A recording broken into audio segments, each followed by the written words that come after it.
Sometimes when we're socially anxious or we have a heightened fear of authority figures, the symptoms can be very, very strong, right?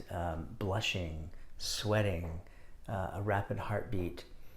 And oftentimes people begin to think that there's something wrong. But people jump to that conclusion very quickly. What I'm here to tell you is those reactions are quite normal, and it's very normal to blush when you're feeling anxious. It's very normal to have a rapid heartbeat, sweats, things like that. One of the things that can really amp up those feelings is thinking that they're not normal. You see, what is anxiety? Anxiety is really turning our attention and focus and awareness inside to all of the anxious thinking. It's turning it into our bodies and feeling our heartbeat and our cold sweats and our blushing and the sort of the heat, and really creating more and more of a story about it and focusing our attention on that story. And so oftentimes, you'll hear people say, listen, if you're having an anxiety attack, just focus on your breath, or focus on something solid, grab onto something solid and realize that you're in the room. Like, get yourself out of your body. And the reason that can work is because it gets your attention off of the troubled thoughts, right? The sort of, I was going to say obsessive, but it's innocently obsessive. We get obsessed. We get obsessed about how we're feeling in certain parts of our body. We get obsessed about thoughts. But the trick is we don't realize often that it's thought that we're obsessed on. We think it's our reality. And for all intents and purposes, it is our reality, because that's where our attention is focused in that moment. And so really beginning to understand that what we're feeling in any given moment is a reflection of the thoughts that are going through our mind in that moment. And we can choose to keep our attention there, or we can choose to drop out of it. And sometimes that's easy, and sometimes it's not. But if we're aware of the fact that what we're caught up in is a thought-generated experience, and we truly see that on a deep level, that can allow us just enough breathing room to come back to the moment, the present. And this is where you have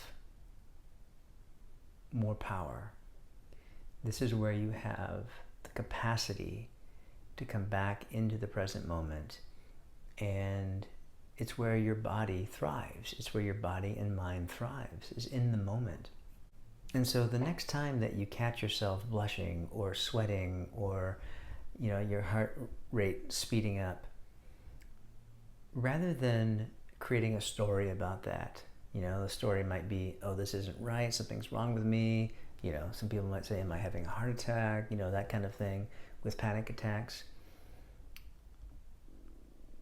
Rather than going down that road, maybe just remind yourself that, oh, I'm having an experience, right? Don't worry about where it came from or how it got there.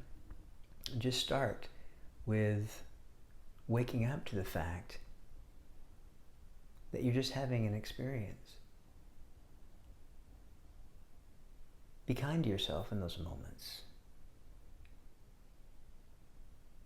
Allow yourself to have that experience.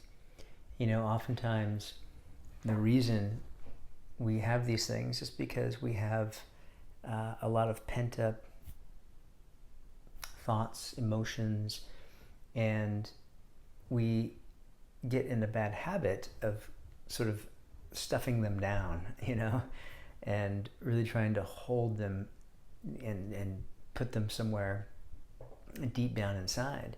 Well, the challenge is that those eventually have to come up, and they'll show up at a time when it might not be the most convenient, let's say.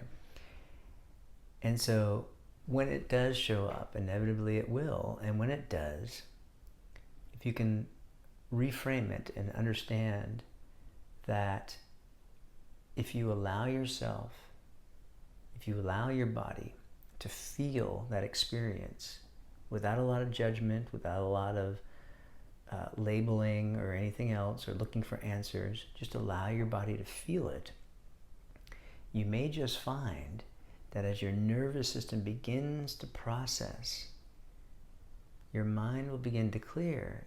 And because you're not grasping onto it so tightly, it begins to dissipate. It begins to move through you. In other words, you can think of it this way. Your nervous system is realizing, as it's processing, whatever this was, as it's processing, it's beginning to realize that it's actually safe and that everything's okay. And as your mind and body realize that it's safe and everything's okay, you begin to heal. You begin to let go of whatever it was that was creating the uncomfortable symptoms in the first place. But this is something that I can't give you, but I can help facilitate, because I don't want you to take my word for it. I want you to experience it for yourself.